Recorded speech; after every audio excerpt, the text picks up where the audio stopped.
Nah, pada prinsipnya berbicara tentang perdukunan atau al-kihanah, jadi kita mendapati bagaimana kemudian Nabi Muhammad SAW itu membongkar ketipuan perdukunan dan bagaimana kemudian Islam memberikan solusi fikratan dan tarikatan dalam dunia perdukunan. Hal ini kita bahas pada pagi kali ini.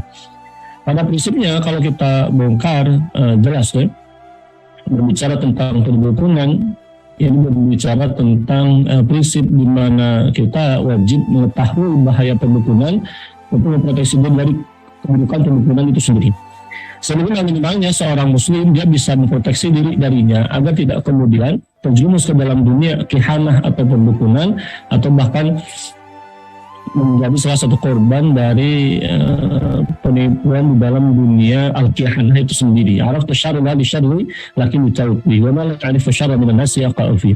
Aku mau tahu keburukan bukan untuk melakukan keburukan, melainkan untuk memproteksi diri darinya. Dan siapa yang kemudian tidak mau tahu keburukan di antara manusia, maka ia terjerumus ke dalamnya. Waliyahulillah. Dalam hal ini tersebarnya berbagai macam fenomena perdukunan di antara tersebarnya khurafat itu sendiri. Salah satunya tersebarnya perdukunan dengan beragam macam bentuknya. Karena para ulama ketika mereka berbicara tentang al-kihanah, jenis perdukunan, itu jelasnya mereka menegaskan yang namanya perdukunan al-kihanah itu bentuknya umum. Ketika berbicara tentang praktik sihir dan juga tukang sihir dengan santetnya, dengan peletnya, itu bagian dari al-kihanah. Ketika para ulama berbicara tentang an-tanjim, yakni astrologi, bentuk peramalan dengan bintang-bintang oleh para pelaku yang disebut dengan munajim atau munajimin, maka itu pun juga bagian dari al-kihanah. Begitu pula ketika kita mendapati orang yang melakukan ramalan, seorang arraf yang kemudian melakukan al-irafah peramalan, itu pun juga dinilai oleh para ulama sebagai bagian dari al-kihanah atau perdukunan itu sendiri. Nah, ini yang kemudian kita temukan di dalam khabar dari Al-Mustafa SAW, bahwasanya wa min alamati saati, di antara tanda saat, tanda hari kiamat yang kemudian Nabi SAW kabarkan kepada kita, antan tasyurul khurafat, jadi tersebarnya khurafat. Fa yusaddiqun nasu at-tanjima wa iqtiratat tali, di mana pada akhirnya manusia akan kemudian membenarkan at-tanjim dan iqtiratat tali. At-tanjim ini bisa dikatakan ramalan bintang dan juga iqtiratat tali, yakni peramalan dengan melihat tangan. Ini kan fenomena itu? Mirip dengan istilah yang kita temukan di zaman sekarang, yaitu kartu tarot misalnya di dalam dunia perdukunan. Kalau kita bicara tentang fenomena khurafat, maka prinsipnya kita sepakat yang dimaksud dengan al-khurafat adalah kullu kalamun al-kalamun la sihhata lahu, perkataan yang tidak ada benarnya. Hadisun mustamil kadzib, perkataan yang dibunuh dengan kedustaan. Ini ditegaskan oleh para ulama kita. Maka apa yang kemudian dikabarkan oleh seorang dukun berkaitan dengan perkara menggoyabah, perkara gaib misalnya, mereka sebarkan ke tengah-tengah manusia. Mereka mengaku sebagai orang indigo yang bisa meramal masa depan, bisa mengetahui barang hilang. Nah, ini yang kemudian didefinisikan oleh para ulama dengan istilah al-kahin wal-araf sekaligus. Karena para ulama ketika mereka mendefinisikan al-kahin, itu mereka gambarkan man alladhi yukhbiru bil mughayabat, orang yang kemudian mengabarkan perkara-perkara gaib, maka ini diistilahkan dengan al-kahin. Sedangkan orang yang meramalkan di mana tempat barang hilang, maka bolah, ini yang diistilahkan dengan arwaf itu sendiri. Dalam hal ini jelas keduanya bagian dari perdukunan al-kihanah yang menyebarkan berita khurafat, berita bohong. Nah, kita mendapati bagaimana kemudian tersebar data masyarakat. Bahkan buku kitab sihir semacam ini diperjualbelikan di toko online, ini berbahaya. Ini termasuk kitab yang wajib kita kritisi, karena kalau kita bicara tentang kitab sihri atau kitab yang mengajarkan ilmu sihir, termasuk juga buku berjudul Mujarrabat lengkap semacam ini yang dinisbatkan kepada Al-Ghazali, jadi bisa saya pastikan ini bukan Al-Imam Abu Hamid Al-Ghazali, melainkan mungkin Kang Ghazali, Uda Ghazali, Mas Ghazali atau Bang Ghazali, itu yang pasti bukan Al-Imam Abu Hamid Al-Ghazali. Kenapa? Karena di dalam buku ini terdapat pelajaran tata cara menyantet kelamin. Bagaimana mungkin ya betul, seorang ulama Mu'tabar Syafi'iyah itu menghalalkan pada di dalam mazhab Syafi'i atau bahkan menjadi kesepakatan para ulama lintas generasi, lintas mazhab, itu mereka bersepakat mengharamkan praktik ilmu sihir. Di sini di buku ini jelas saya mendapati buktinya, saya baca sendiri ada tata cara praktik menyantet kelamin. Ya betul. Kita sudah sangat dan dunia perdukunan kita sudah sangat kenyang dengan beragam macam fenomena semacam ini. Mungkin berbagai macam khurafat juga dari dunia perdukunan, karena sudah sering kemudian saya mendengar ada orang, ada suatu perusahaan misalnya tempatnya diganggu, ada suatu pabrik yang mengelola perkayuan, yang mengelola di hutan, yang kemudian sering mengalami gangguan. Mereka datang ke dukun. Ketika datang ke dukun, mereka divonis bahwa tempatnya adalah kerajaan bangsa jin. Kesimpulannya harus menyembelih seekor kerbau. Kepalanya ditanam di dalam tanah di wilayah pabrik tersebut. Akhirnya kami datang, lalu kami koreksi. Kami datang, lalu kami luruskan, kami jelaskan duduk perkara di mana perbuatan menyembelih binatang sembelihan untuk mendekatkan diri kepada syaitan-syaitan golongan jin atau sebagai syarat dalam dunia perdukunan itu sendiri. Ini dikatakan oleh Nabi SAW, laknat Allah man zabaha li ghairillah, bagi orang yang menyembelih kurban bisa untuk selain Allah Ta'ala. Dalam hal ini ketika dia ditujukan kepada jin sebagai persembahan kepada syaitan golongan jin melalui dunia perdukunan, maka jelas ini perbuatan terlaknat. Kalau tadinya ingin menghindarkan diri dari keburukan, justru perbuatan semacam itu mendatangkan keburukan demi keburukan, karena sudah diancam oleh baginda Rasul dengan kalimat la'anallahu, Allah melaknat. Kalau judulnya Allah melaknat digambarkan oleh para ulama Ba'ala wal ibad wa min rahmatillah, artinya jelas Allah akan menjauhkan para pelakunya dari rahmat Allah Ta'ala, menjerumuskan ke dalam kemurkaannya. Hati-hati. Ini kan hal semacam juga muncul dalam dunia kehanan, kebetulan. Kemudian kita kritisi, sudah sering kita mendapati fenomena al-kihanah dan dunia perdukunan. Dikatakan jalan tol ini, jalan ini itu merupakan tempat tadi kerajaan bangsa jin. Kalau mereka minta tumbal, maka tumbalnya diganti dengan binatang sembelihan dan sebagainya. Padahal Allah menganugerahkan kepada kita tempat dan manusia sebagai khalifatan fil ardi. Inni ja'ilun fil ardi khalifah. Sesungguhnya aku akan menjadikan khalifah di muka bumi. Dalam hal ini bangsa manusia Banu Adam itu adalah khalifatan fil ardi. Bangsa jin itu pihak yang kemudian dipimpin oleh bangsa manusia. Lalu bagaimana ceritanya kemudian ketika manusia di alam zahirnya memiliki tempat di dalam dunia perdukunan, itu mereka klaim sebagai tempat kerajaannya bangsa jin dan sebagainya. Para dukun ini pada akhirnya mewakili itu syaitan golongan jin menyesatkan manusia. Tawalayadu billah. Itu ditolak. Kita sudah sering, termasuk juga dalam dunia perdukunan mereka menggunakan model tipu-tipuan seperti jenglot semacam ini. Yang namanya jenglot semacam ini bisa saja dibuat dari kayu atau dari batang kayu, atau dibuat dari bangkai kelelawar. Itu dari mana? Ini dari boneka Barbie. Jadi tempel pakai lem jadi. Nah, ini kan penuh tipuan perdukunan. Diklaim yang namanya jenglot adalah jasad dari dukun tukang sihir yang mempelajari 5 ilmu sihir hitam tingkat tinggi.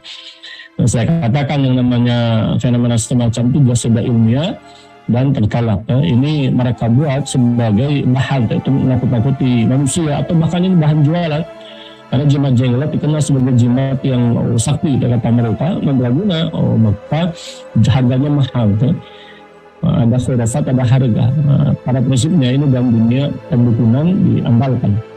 Kita sudah sering kemudian di dalam dunia perdukunan modal yang menggunakan Karena yang namanya perdukunan ada 2 jenis. Penelitian kami di lapangan, bahkan hasil wawancara saya dengan salah seorang mantan praktisi perdukunan, pengobatan yang menipu masyarakat, ini saya punya kemudian mantan pelakunya bertobat kepada Allah Ta'ala. di mana yang bersangkutan menceritakan bahwa di dalam dunia perdukunan tipu-tipu itu ada kemudian alat-alat untuk praktik penipuannya. Itu bisa dibeli di pasar gelap. Yang bersangkutan menyebutkan wilayah mana pasar gelap tersebut, berupa alat-alat kejut istri misalnya, atau keris yang bisa terbang atau keris yang bercahaya, model begitu kan mirip dengan mainan bocil ke anak kecil. Jadi mereka memiliki trik sulap, ada ilmunya. Mereka mempraktikkan trik sulap, bagaimana caranya dia merokok, kemudian asapnya, abunya ada di tangan kita. Itu saya pernah kemudian dia praktikkan di hadapan saya, memang betul tak ada orang memakai trik apa yang diutarakan oleh para ulama dengan khifatul yad, yakni trik kecepatan tangan saja, yang sebetulnya dijawab juga oleh Islam sanksinya bagi para pelaku penipuan semacam ini di dalam kitabnya Syekhuna At-Tabin Khalil itu kita bahas. Atau menggunakan kelapa, penyakit dipindahkan ke dalam kelapa, ternyata kelapanya ini settingan, itu model-model trik-trik sulap penipuan. Termasuk juga bagaimana kemudian di dalam kelapa nanti ada pakunya itu, mungkin ada bautnya, mungkin ada rokoknya, ada apa lagi itu, berbagai macam jenis tuh. Ada baut, ada paku, ada rokok mungkin. Nah, model begitu yang kemudian masuk di dalam trik-trik tipuan itu sendiri. Atau penyakit dipindahkan ke dalam binatang, di dalam perut binatang sudah ada paku dan sebagainya. Model-model semacam itu kan sudah sering kita dengar, dan jelasnya kabar buruknya adalah sering kemudian kami mendapati pasien-pasien ruqyah yang kemudian saya terapi langsung. Ketika sebelum saya terapi mereka mengaku telah berobat kepada dukun, semuanya sama. Apapun penyakitnya santet, apapun gejalanya santet adalah penyakitnya. Seringkali kemudian saya mendengar, saya kata dukun kena santet, saya kata dukun kena santet, semuanya. Ketika saya cek berdasarkan keilmuan dan juga pengalaman, tidak ada satupun ciri-ciri sihir santet pada orang tersebut. Mereka sehat-sehat saja. Ketika diruqyah bahkan Ustaz walafiat itu tidak ada gejala. Ketika saya cek, ternyata memang tidak ada indikasi sihir santet sedikit pun, yang menunjukkan penipuan. Maka saya pernah mendapati di salah satu kota besar itu seorang perempuan yang divonis akan mati 9 bulan kemudian. Ini dukun mengabarkan berita gaib soal ajal. Ini merupakan sudah cukup menunjukkan kedustaannya. Di mana yang bersangkutan mengklaim perempuan ini di dalam jantungnya terdapat kain kafan yang melilit jantungnya. Bisa dibayangkan kan? 9 bulan kemudian akan mati, maka dia harus melakukan 9 kali terapi. Terapi pertama itu sudah menghabiskan jutaan, harus menerbangkan seekor kambing. Ini mereka jualan produk-produk penipuan semacam itu. Akan kamu rupiah, suaranya sepertinya agak pecah, Ustaz. Kenapa? Agak pecah? Ya agak pecah. Mungkin dicabut dulu sebentar, Ustaz, biar lebih jelas. Ini dari tim tadi menginformasikan seperti begitu. Yes.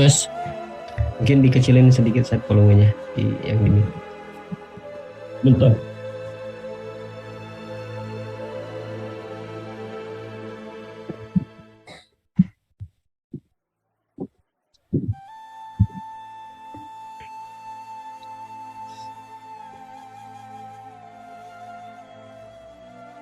Tes.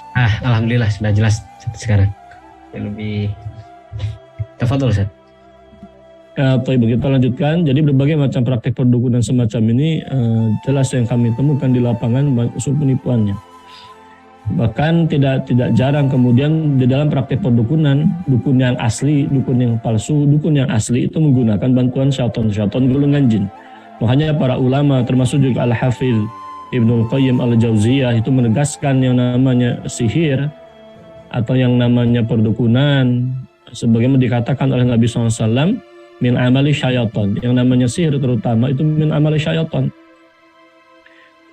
Dalam hal ini praktik-praktik sihir, praktik-praktik mengatasnamakan, sama saja apakah mengatasnamakan ruqyah syar'i misalnya.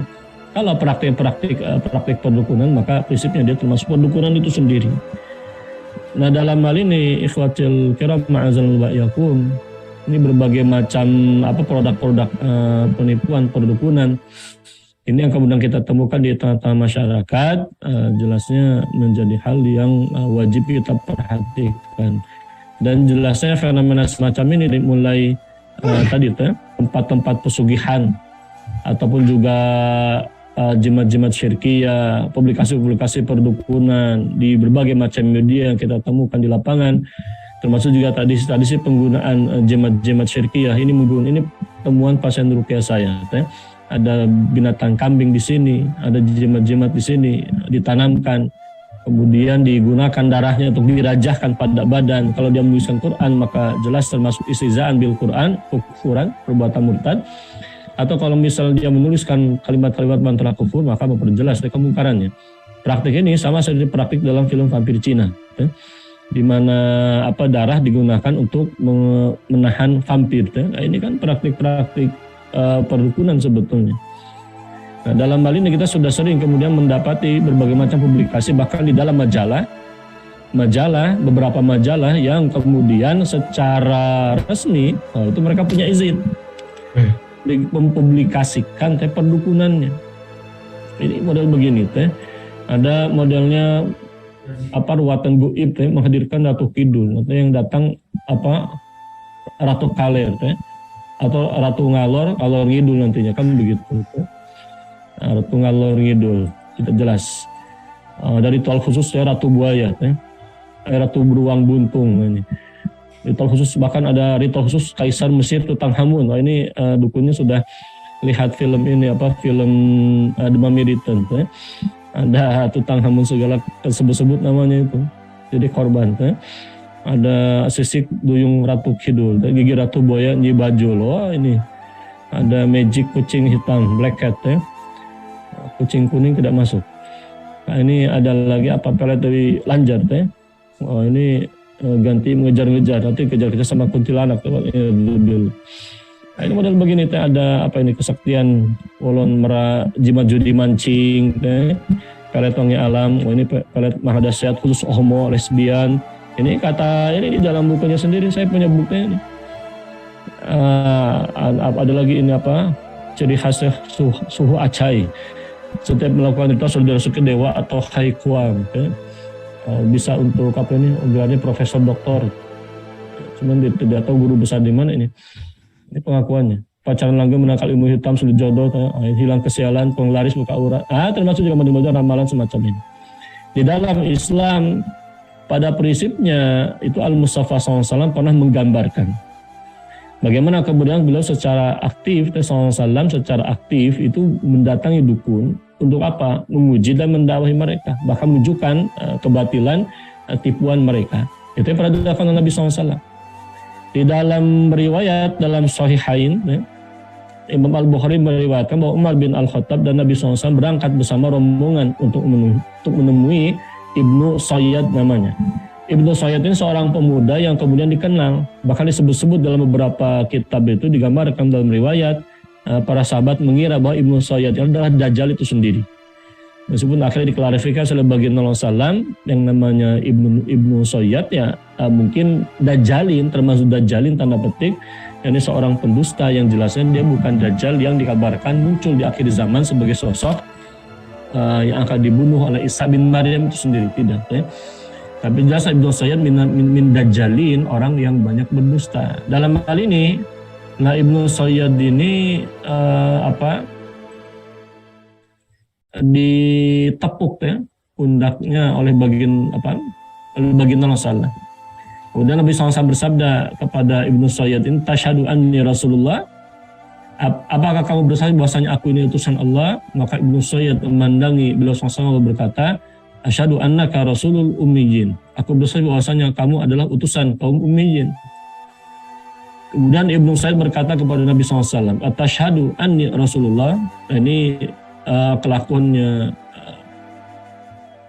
model dukun. Apa kamu juga bersaksi bahwasanya aku ini utusan Allah? Ini kata Ibnu Sayyad.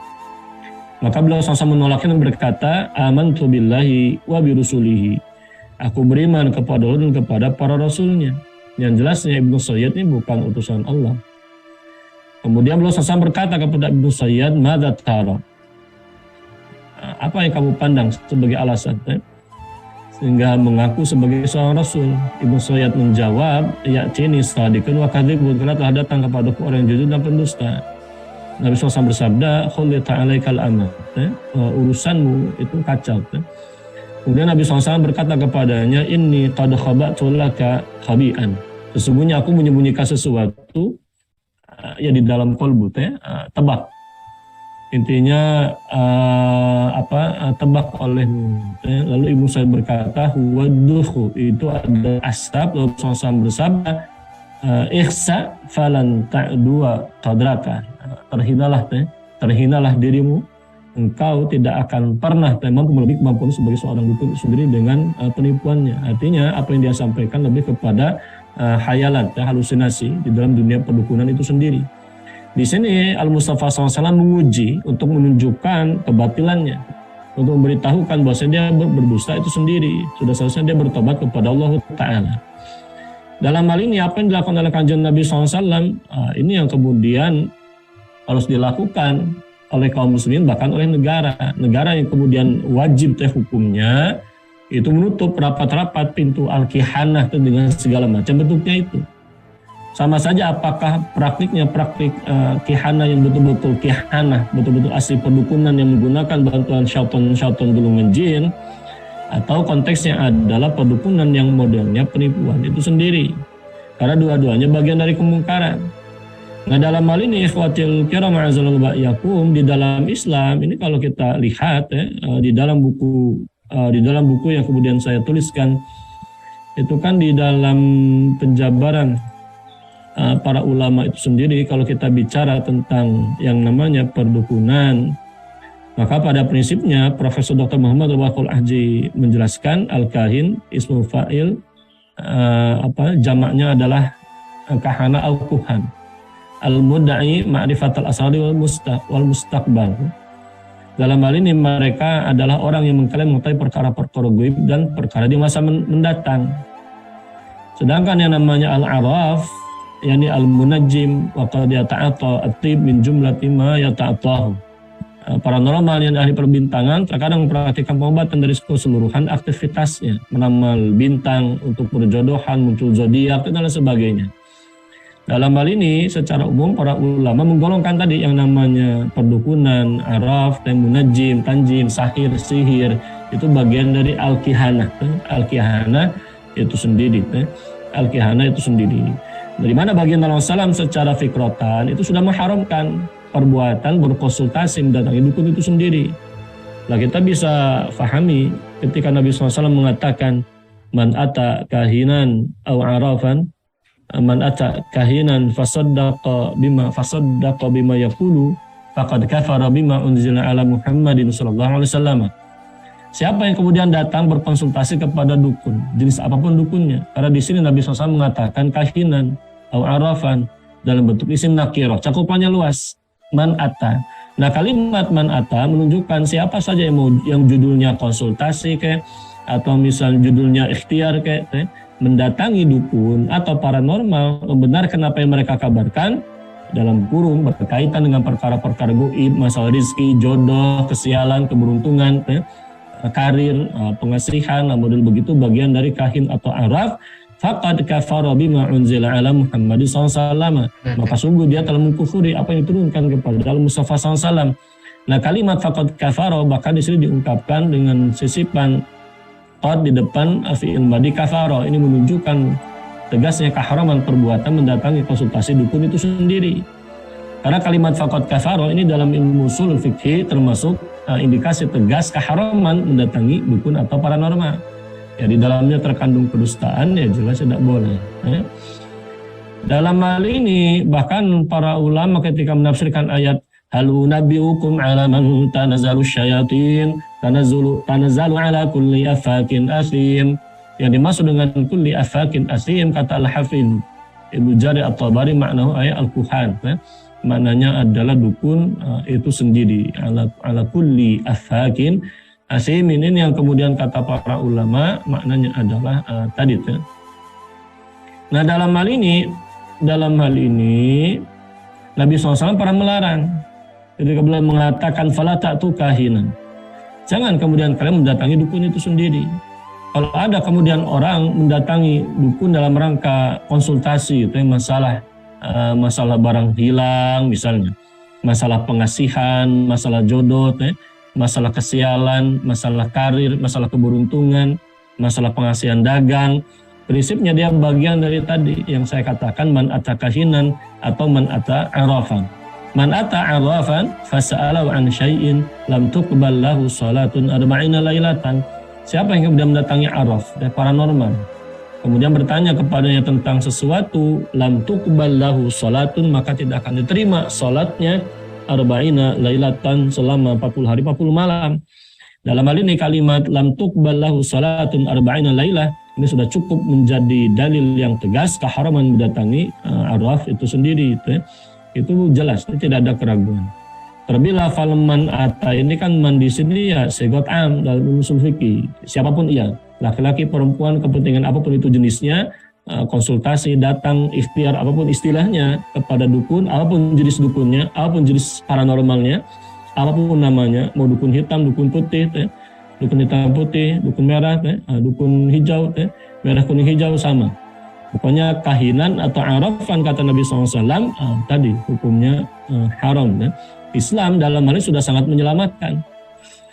Nah, kita bisa memahami itu di sini Islam sangat kemudian menjaga kaum muslimin dari berbagai macam keburukan itu sendiri, tidak sembarangan. Makanya di dalam suratul Falaq kenapa kemudian Allah mengajarkan kepada kita qul a'udzu birabbil falaq min syarri ma khalaq wa min syarri ghasikin idza waqab wa min syarri naffatsati fil 'uqad, dan dari keburukan para tukang sihir yang menghembuskan pada buhul-buhul. Nah, ayat ini dalam suratul Falaq ini tidaklah kemudian kita mendapati dalil tentang fenomena sihir, melainkan Allah mengajarkan kepada kita berlindung kepada Allah Azza wa Jalla, bukan meminta bantuan tukang sihir lagi. Allah mengajarkan dalam suratul Falaq ini kalau bicara tentang perdukunan, berlindung dari perbuatan tukang sihir, maka jawabannya berlindungnya kepada Allah. Kenapa? Karena Allah katakan dalam Al-Baqarah 102, wa ma hum bidarrina bihi min ahadin illa bidzillah. Karena tidaklah kemudian para tukang sihir itu bisa memberikan madarat, tidaklah tukang sihir itu bisa memberikan madarat illa melainkan bidzillah, terjadi atas izin dari Allah Azza wa Jalla. Nah, dalam perinciannya ikhwatul kiram, bahkan Al-Imam Ibnul Arabi di dalam salah satu kitabnya, Ahkamul Quran, Al-Imam Ibnul Arabi mengatakan fa'amma madida'il mal kasabi fi mustaqbalil umri fahuwa kafirun au akhbara 'anil kawain al-jumaliyati awil mufassalati fima yakunu qabla an yakuna fala raibata fi kufrihi aydan.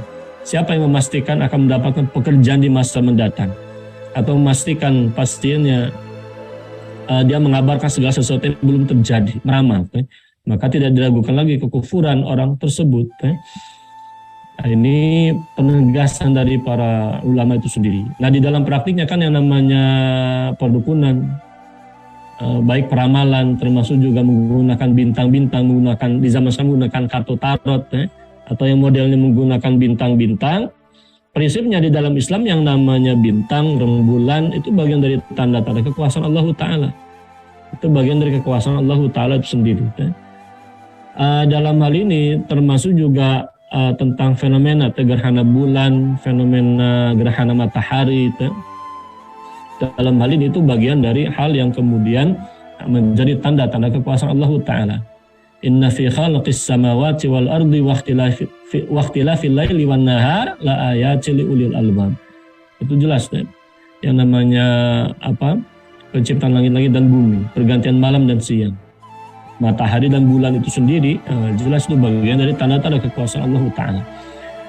Nah, secara fikratan dalam Islam pun juga Islam sudah mengharamkan termasuk uang yang dihasilkan dari praktik perdukunan. Sama saja apakah dukun asli atau dukun palsu. Dikatakan oleh dari Abu Mas'ud Al-Ansari, dia berkata, nahan Nabi sallallahu alaihi wasallam an thamanil kalbi wa mahril babi wa hulwanil kahin.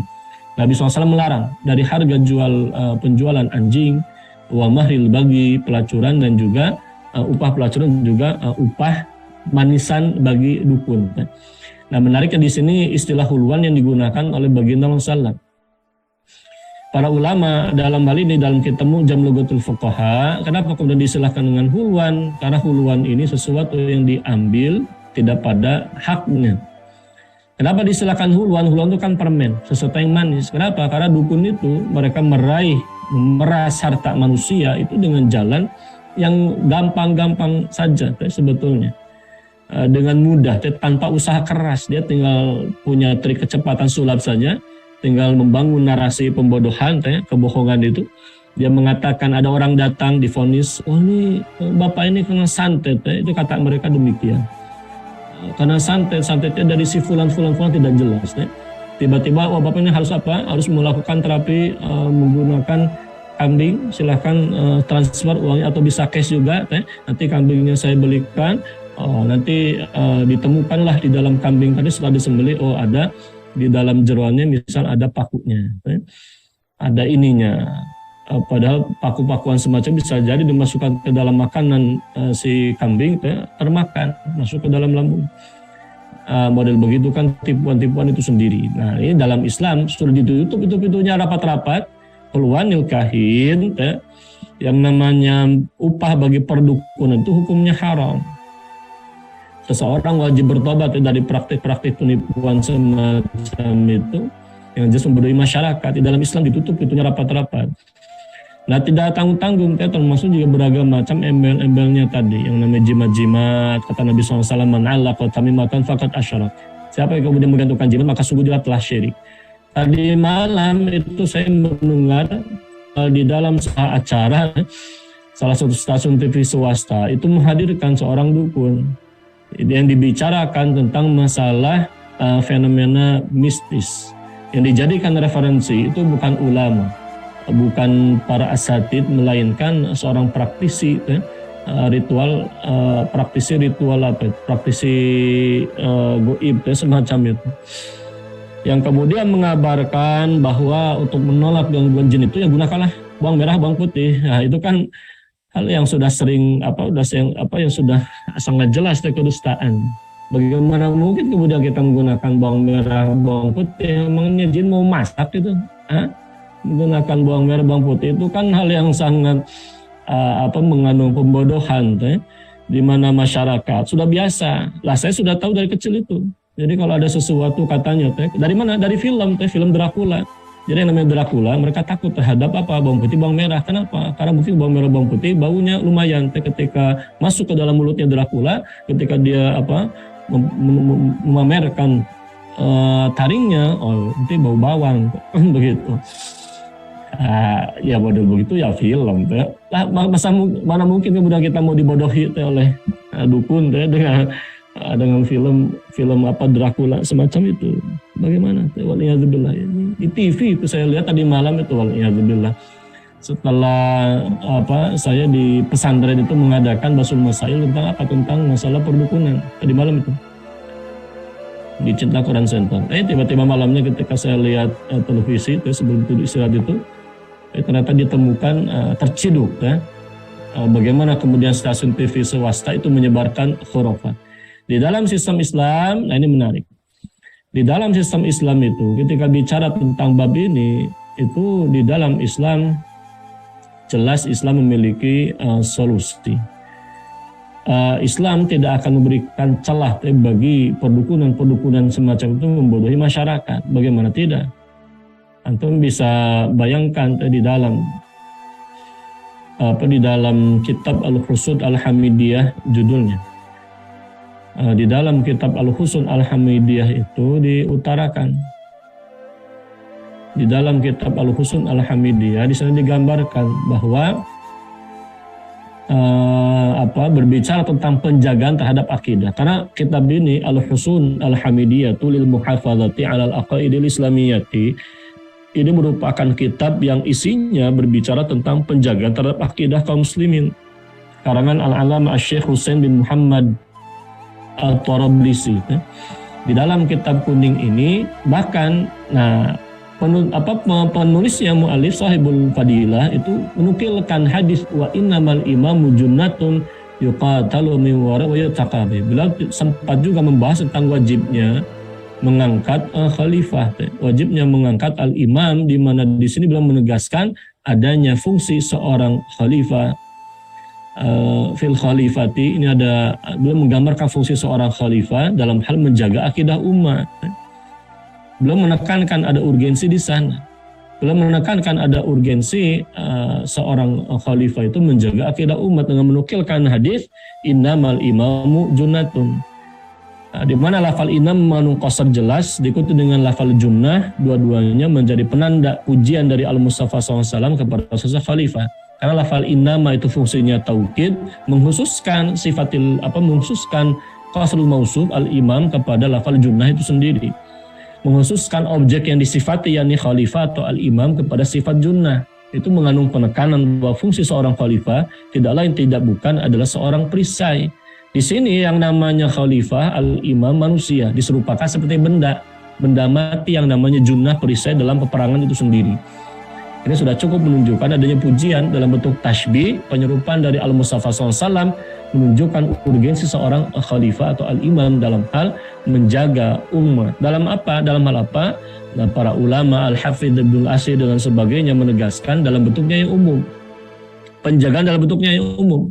Baik menjaga umat dari berbagai macam potensi keburukan, potensi serangan dari musuh-musuh Islam, potensi serangan dari Israel misalnya, atau misalnya dari potensi katakanlah penyesatan, penyimpangan, termasuk juga tadi penjaga umat biiznillah bifadillahi taala dari penyesatan dunia perdukunan dan penipuan mereka. Bagaimana caranya? Salah satu bentuknya adalah di dalam Islam. Ini kita lihat di dalam kitab Syekhuna Atta bin Khalid. Di dalam Islam yang namanya seorang khalifah itu wajib kemudian menerapkan. Kalau kita bicara tentang penguasa, maka di antara fungsinya itu adalah menegakkan sanksi bagi dukun, tukang sihir, munajim, termasuk dukun tukang sulap itu. Ini ada penjelasan di sini. Nah, di dalam Islam jelas kedudukan seorang imam awil khalifah itu wajib menyelenggarakan pendidikan Islam yang kemudian memahamkan umat terhadap bahaya perdukunan, mencerdaskan umat, meningkatkan taraf berpikir mereka agar tidak ada lagi ceritanya masyarakat yang tertipu, ada dukun bisa menggandakan uang. Nah, judulnya kalau ada dukun bisa menggandakan uang, kenapa dia tidak menggandakan uang setiap hari? Dari 10.000 jadi 100.000, 100.000 jadi 1 juta. Oh, ada modal 1 juta jadi 10 juta, jadi 1 juta, 1 miliar. Lah, kenapa dia harus menipu orang? Harus meminta uang dari orang lain. Nah, ini kan logika tidak berjalan. Masyarakat masih ada tertipu. Terakhir di pemberitaan beberapa waktu yang lalu ada lagi itu. Uang 8 juta dijanjikan berlipat ganda menjadi 500 atau 450 juta. Masukkan ke dalam kardusnya ditanam. Si pemilik uang ini disuruh untuk pergi dulu. Ketika dia datang, besoknya akan dijanjikan dari 8 juta itu nanti muncul 450 juta. Wah, ini kan sistem kapitalis. Berkorban sedikit-sedikit mungkin untuk mendapatkan keuntungan sebesar-besarnya. Dari 8 juta modalnya jadi 450 juta dalam waktu sehari. Ini kata setan gulungan jin, apa tidak salah itu? Saya dari mana duitnya? Saya bisa mendapat uang dari 8 juta modalnya di money laundry, bisa dicuci uangnya jadi 10 juta. Kata setan ini tidak masuk akal, saya sendiri susah. Nah, ini lebih susah lagi dukunnya itu. Maka dia curi uang 8 juta, yang ada cuma kardusnya. Besoknya ketika digali lagi, kardus kosong itu isinya cuma kardus. Uang 8 juta sudah raib, jangankan 450 juta. Modalnya saja sudah raib, digondol oleh dukun ini, waliyadzubillah. Nah, ini kan model begitu jelas ada. Nah, jelasnya dalam Islam masyarakat harus dicerdaskan. Jangan kemudian penguasa malah memberikan contoh yang buruk. Seorang penguasa misal membuka sebuah kota, maka dipraktikanlah praktik khurafat. Ayo datangkan 9 air dari 9 sumur. Nanti dimasukkan ke dalam kendi itu. Diadakan ritual untuk mendatangkan keberuntungan. Praktik semacam itu malah praktik mitos, penuh dengan khurafat itu sendiri. Dalam Islam model begitu, penguasa model begitu dikenai sanksi hukuman itu. Itu dalam Islam tidak tanggung-tanggung. Kita tidak akan melihat siapa pelakunya. Kalau melakukan menyebarkan khurafat, dia layak dikenai sanksi hukuman itu sendiri. Nah, dalam hal ini, dalam bidang ekonomi ya masyarakat disejahterakan dengan ekonomi Islam itu sendiri, sehingga orang tidak kemudian berpikir melakukan praktik penipuan dengan pendukunan dan sebagainya. Di samping kemudian di dalam Islam, ini paling penting diantaranya ada sanksi. Nah, di dalam Islam dirinci. Menurut 3 imam mazhab, ini kemudian saya kaji di dalam kitab-kitab para ulama lintas mazhab arba'ah itu.